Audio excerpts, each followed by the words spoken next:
This is Michelle's Life on Repeat. I'm Michelle. I have chronic illnesses and I try not to let that get me down. I stay busy with my hands doing orchid crafts, hobbies, and cooking. Today I wanted to talk to you about my Maxillaria Tenuifolia plants. They are known as the coconut orchids because their blooms smell like coconut. Before I dive in, I wanted to express my deep sorrow at what's going on in our nation. That I wanted to say that my heart is grieving for our nation. If you're in the United States of America, you know right now about inequality with Black lives and police officers, and my heart is broken. To shut off my TV and come here and try to find a peacefulness that I can find when I work with my orchids, work with my crafts, and talk with you guys. It is disheartening, and all I can say is my soul is broken. My prayers are going up. This will go down in history like many other things, and I hope it gets put in my history books for the next generations to learn from. If you have some advice on how to make these beautiful plants bloom with flowers that smell like coconut, I will be very eager to learn that. As far as orchids, I have two here. Maxillaria Tenuifolia. I have the little one, I call her Maxine. This one is Maximus. He started on a mount, and all winter I noticed it kept growing, but it never produced any new roots or any flower spikes, and it hasn't budded for me.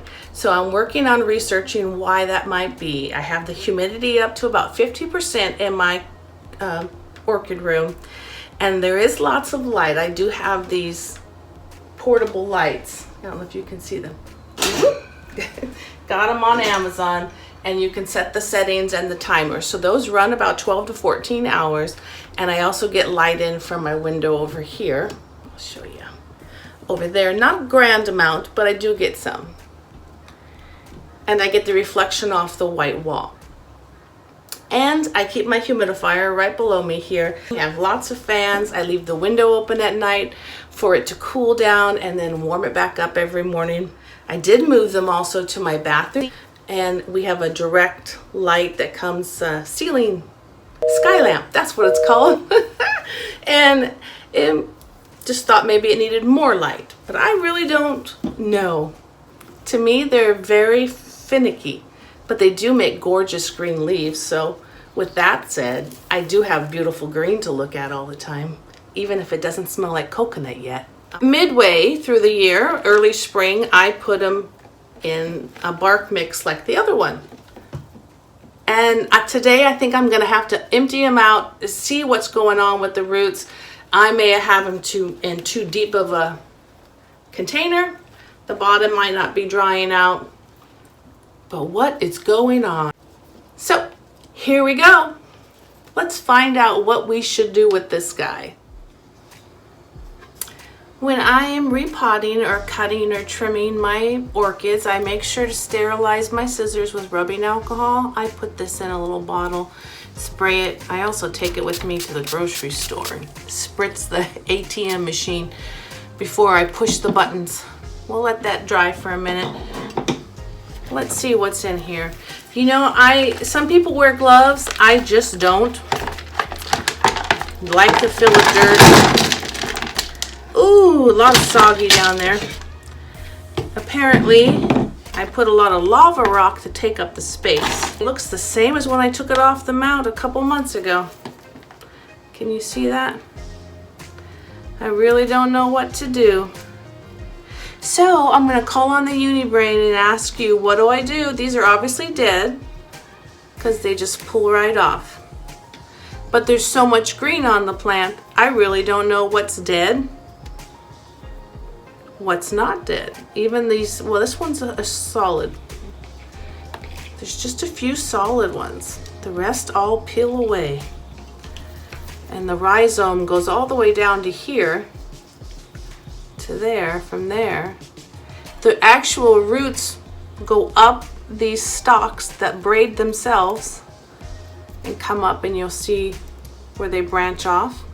My issue is I need to figure out why these roots just aren't growing under my care. There's a few new ones in there.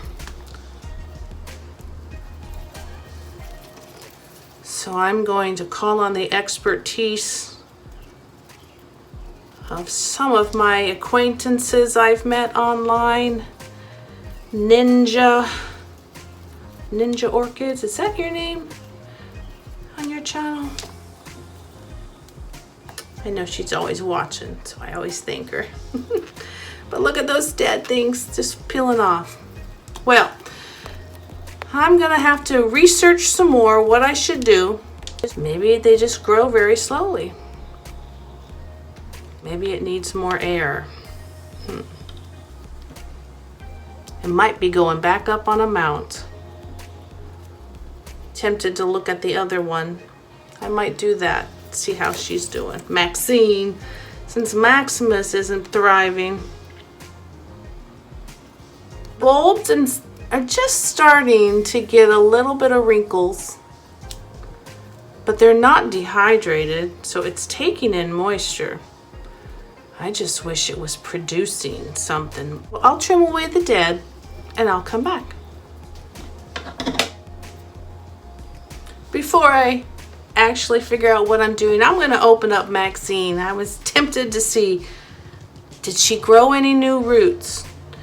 It shows here in January I put her in this container. So.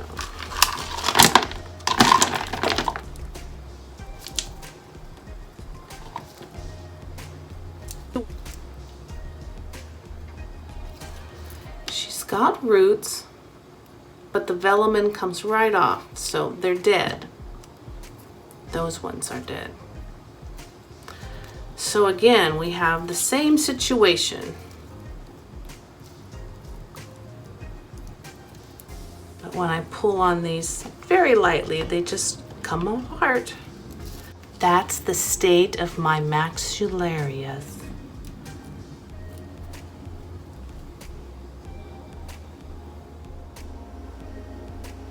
While I'm going about cleaning my orchids downstairs in the kitchen sink and getting ready to remount them, the thought dawns on me, what's for dinner tonight? Is that how your brain works? Just constantly goes around and around. Anyway, so I got my pork ribs out of the freezer. There's 3 of them, no bones. And I'm going to put them in my Vita Sous, can't remember the correct pronunciation. If you're not familiar with what that is, I'll show you. It's a submersion's not a word.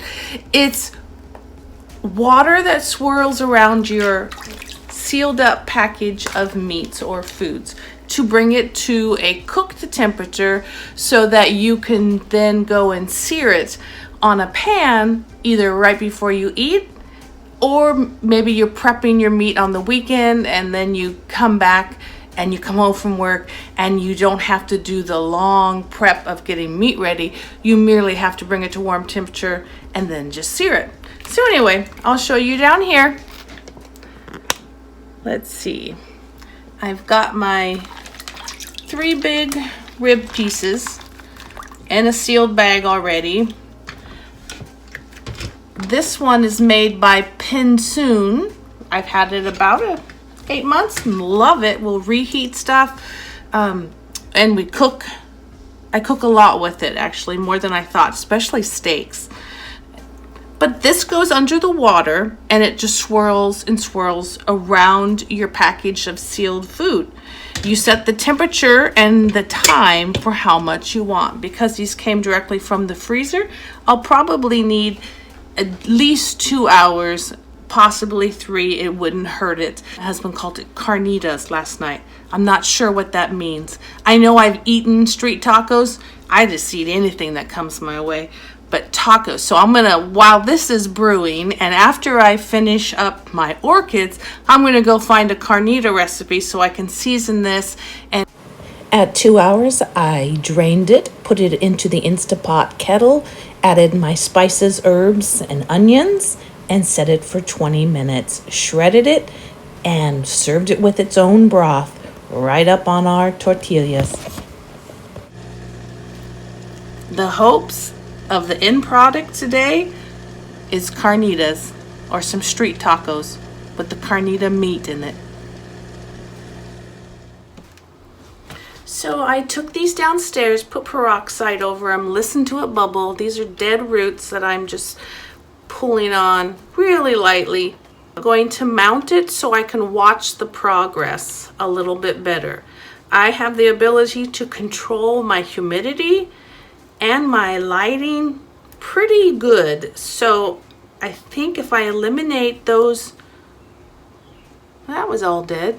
If I eliminate that, and it looks like there's some rotting at the base of this one. I did.